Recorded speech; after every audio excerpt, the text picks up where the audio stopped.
of all, just to pick up on a couple of people, particularly women, who've said about the terrific things that Islam gives women in terms of rights. The first thing is, yes, in 7th century Arabia, some of this was progressive. In 21st century Britain, it is not. And you have to make that fundamental admission that the Quran is not a document for women's rights in Europe in 2010. It is not. Secondly, hello guys, welcome back again. So today we're going to be diving into Douglas Murray educates Muslim women's rights activists with truth about Islam. So stick around to the end of the video. Don't forget to like, subscribe, and comment on this YouTube channel. Let's go, guys. First of all, just to pick up on a couple of people, particularly women, who've said about the terrific things that Islam gives women in terms of rights. The first thing is, yes, in 7th century Arabia, some of this was progressive. In 21st century Britain, it is not. And you have to make that fundamental admission that the Quran is not a document for women's rights in Europe in 2010. It is not. Secondly, you are about to see Douglas Murray tell the truth as it is. Douglas Murray breaks the silence on immigration and speaks what is on everyone's mind. In the following clip, Douglas Murray educates a young Muslim student. Douglas Murray did not hold back. Thank you. Thank you very much. Tariq says that Europeans associate Islam with violence. There is some truth in that. There is also a very obvious reason for that, which is that Islam is associated with violence. It was not Buddhists who flew planes into the Twin Towers. It was not Hindus or Jews that blew up the London Underground in buses a few years ago. And that simple fact has to be acknowledged if you're even going to start a dialogue. Now, what is happening, ladies and gentlemen, it's not a pantomime. I'd argue that Europe has done not too badly, considering the circumstances. In the middle of the last century, there was an almost negligible Muslim presence in Europe. At the turn of the 21st, in Western Europe alone, there were 15 to 17 million Muslims. That's a very fast migration, ladies and gentlemen, one of the fastest in human history. And no society would find it easy to deal with that kind of migration. As it happens, European societies, Western European societies have, I think, dealt with this much better than some would. Certainly, Muslims coming to live in Britain and in Western Europe enjoy more rights and better rights, among them freedom of worship, than they do in any Islamic country in the earth here today. We do have a problem. We have a problem when the failures of Islam throughout the world, the failures of all Islamic societies, come here into Britain. Their intolerance of freedom of conscience, their intolerance of apostates, their intolerance of freedom of expression and freedom of speech, their intolerance of minorities, other religious minorities, sexual minorities, their intolerance of gays, their dislike and distrust of half of the population, women, and many, many other things. And the call, what's more, for a parallel legal system within Britain and European societies. This is monstrous. No other group behaves like this, asks for parallel laws. This is a fundamental problem, and it's one we're going to have to deal with. It's a problem between a society, Western Europe, that believes that laws are based on reason, and Islam that believes that they are based on revelation. Between these two ideas, I'm not sure there is very much compromise for Europe. It is not Europe that has let down its Muslims, but the Muslims of Europe that have let down Europe. This is not solely something which we have to say we can never reconcile. Of course we can reconcile this, but we need to be honest about it. We need to be frank about it, and we cannot avoid things just because they are unpleasant. And if there were one thing I would wish Muslims in Europe could learn today, as fast as possible, it would be this: that you have no right in this society not to be offended. You have no right to say that because you don't like something you can commit violence, or you would like something to be stopped or censored. You have no right to have more hate laws or hate crime laws or hate speech laws just to defend Islam. You have to realize, the Muslims of Europe have to realize, that a society in which even your deepest feelings can be trodden upon is the only society worth living in. And the sooner we can learn that, the sooner that Islam can learn that within Europe, the better. It is not Europe that has failed its Muslims. It is Islam that has failed Europe. I'd argue Islam has failed its Muslims. Thank you. Douglas Murray brings attention to the rapid and unprecedented migration of Muslims into Europe, a phenomenon that no society can easily absorb in a short period. This mass migration is one of the fastest in human history, and it's understandable that it would bring significant challenges. Despite these challenges, European societies have made commendable efforts to accommodate these new arrivals, providing them with rights and freedoms that are often lacking in their countries of origin. Europe's approach to integration has been notably generous. For example, countries like Germany and Sweden have welcomed large numbers of refugees, offering them housing, education, and health care. This level of support is a testament to Europe's commitment to human rights and dignity. In contrast, many Islamic countries, even wealthy ones, have been less willing to take in refugees, highlighting a stark difference in approaches. However, integration is not a one-way street. While European societies strive to be inclusive and supportive, it's equally important for Muslim communities to adapt to the values and norms of their new homes.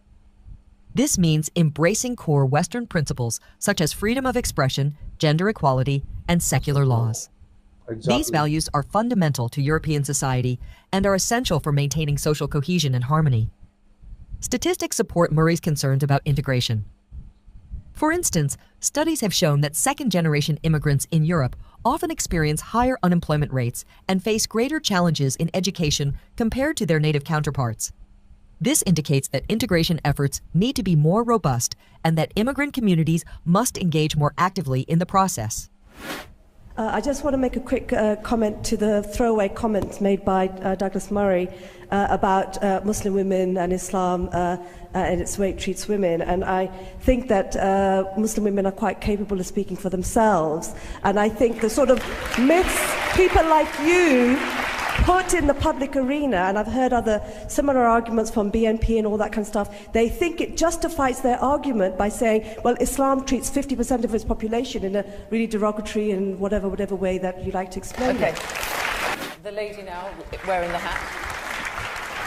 Just a comment to you, what you said about women. I think, first of all, that's really misleading because you're getting culture confused with religion. And if you just take a moment to look into the Quran, you'll see the Quran gave women rights long before women in Europe started burning brass for their own rights. And you'll also see that actually in the Quran it encourages women to seek education, it protects us from violence, and it actually gives us rights in marriage. All right, okay. So you're very wrong. Douglas Murray, Director of the Centre for Social Cohesion, a think tank which studies radicalisation and extremism in Britain. Your closing statement. Thank you. Well, first of all, just to pick up on a couple of people, particularly women, who've said about the terrific things that Islam gives women in terms of rights. The first thing is, yes, in 7th century Arabia, some of this was progressive. In 21st century Britain, it is not. And you have to make that fundamental admission. When a Muslim woman stands to challenge Douglas Murray on his statement regarding how Islam treats women, she argues that the Quran grants women rights and encourages them to seek education, suggesting that any oppression they face is cultural rather than religious. Douglas Murray disagrees with this perspective. First, the Quran does contain verses that appear to grant women certain rights, such as the right to education and some protections within marriage. However, he points out that these rights are often overshadowed by other Quranic injunctions and hadiths, sayings of the Prophet Muhammad, that prescribe unequal treatment of women. For instance, in matters of inheritance, a woman's share is typically half that of a man's, and in legal testimony, the testimony of 2 women is considered equivalent to that of 1 man. These scriptural mandates institutionalize gender inequality and cannot be dismissed as merely cultural practices. Moreover, the oppression of women in many Muslim-majority countries is deeply rooted in both religious and cultural practices. For example, female genital mutilation is practiced widely in some Islamic societies. While FGM is not explicitly mentioned in the Quran, it is justified by some Islamic scholars and communities based on hadiths and cultural traditions. The prevalence of FGM in countries like Egypt, Sudan, and Somalia, where it affects a significant percentage of women, underscores the intersection of religious justification and cultural enforcement. Statistics further support this argument. According to a 2016 report by the World Economic Forum, the majority of the countries with the largest gender gaps are Muslim-majority countries. These gaps are evident in areas such as education, economic participation, political empowerment, and health. Countries like Yemen, Pakistan, and Saudi Arabia consistently rank at the bottom of global gender equality indices, indicating systemic issues that go beyond mere cultural practices. Furthermore, the widespread enforcement of dress codes, such as the hijab, niqab, or burqa, in many Islamic countries as another example of religiously sanctioned oppression.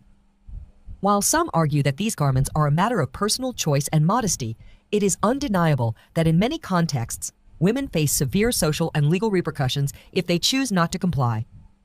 In Iran and Saudi Arabia, for example, women can be arrested or punished for not adhering to strict dress codes, indicating that these practices are enforced through religious and legal means, rather than being purely cultural. But first of all, actually, I think if you ask a 2-year-old some certain kinds of question, I think all of us will come to a very simple conclusion. Especially the first statement Douglas made here is the fact that you know one of the things that the world actually associates Islam with comes with violence.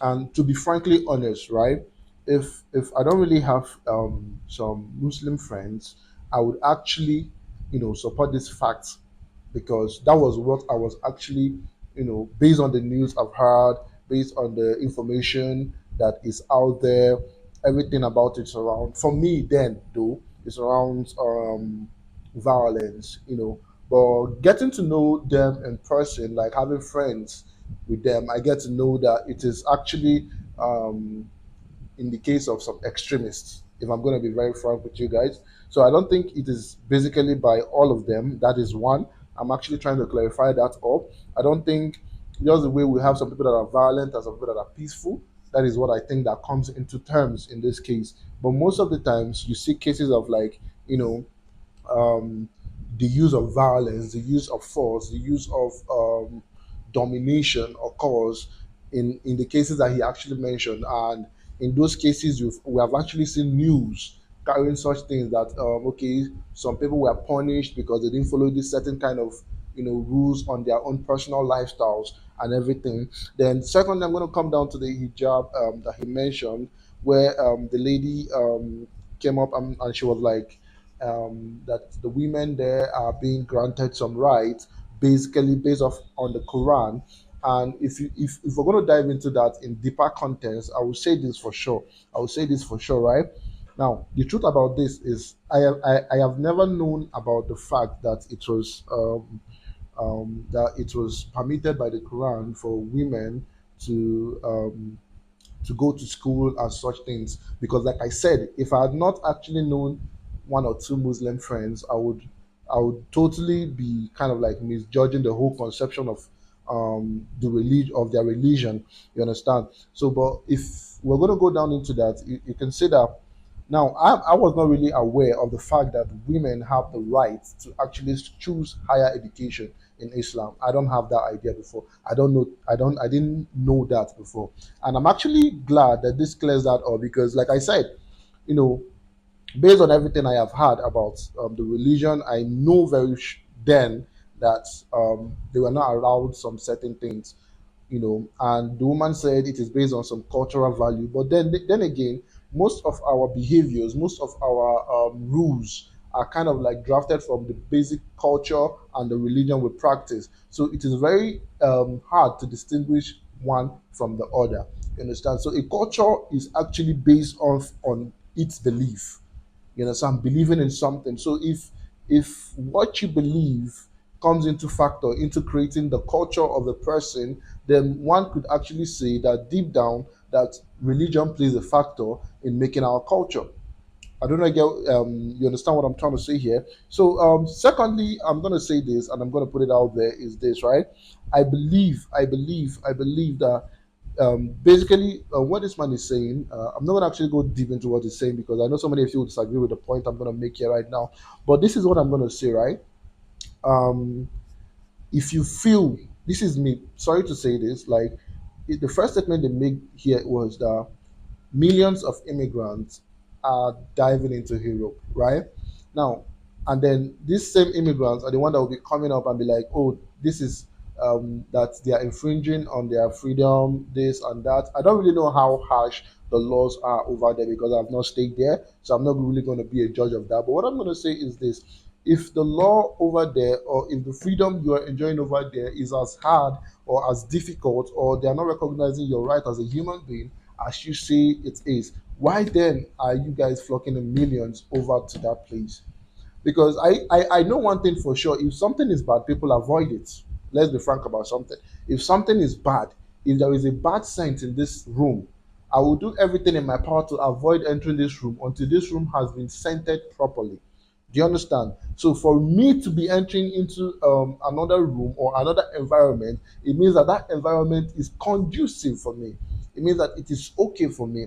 So now on that basis, now when you go to someone's, if I go to somebody's house, I expect to obey their rules. Yes. If the person tells me, please do not enter my room, I don't expect to be like, oh, I have freedom of right to enter your room.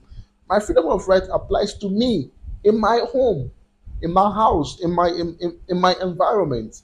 So I can't go to somebody's house and be like, oh, I must enter your room, I must take your snacks, I must take your food. Don't get me wrong here, you are free to live your life the way you want, but you can't come to another man's state or another man's country and be like, oh, this the way you guys are governing this state, I don't like it. You must change it to suit me. It doesn't work like that. You have to adjust your principles to suit whoever is accommodating you at the present time and moment. The one of the things that kills humanity is a sense of what's the English word for this?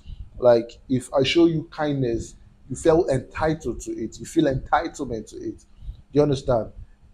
If you're in somebody's home, or would they say there's a saying that when you're in Rome, behave like a Roman. You understand? Now, it does not mean that you have to change your own cultural value, your own religious value to suit that person. But at the moment, you have to adjust. There's what we call adjustment, meeting at the middle. Meeting at the middle, you understand? And like I said, I am very shocked that it is actually stated in the Quran that women have the right to go to school, because that was not the way I grew up knowing about Islam. So I might have got I totally got it wrong in that aspect, and definitely I'm going to be going deep more into this to actually ask my friends about it.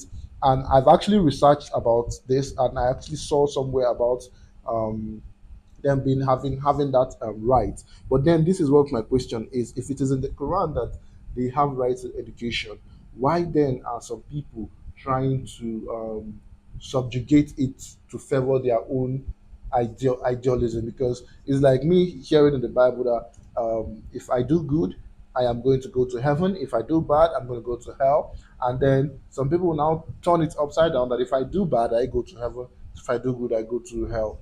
You understand? So these are the things that we need to really work on. And you know, um, I feel like if you guys feel like the place or Europe is not actually favoring you guys, why are you guys still going there? Because I believe you guys left your home in search of a better, conducive environment to express yourself, to be free.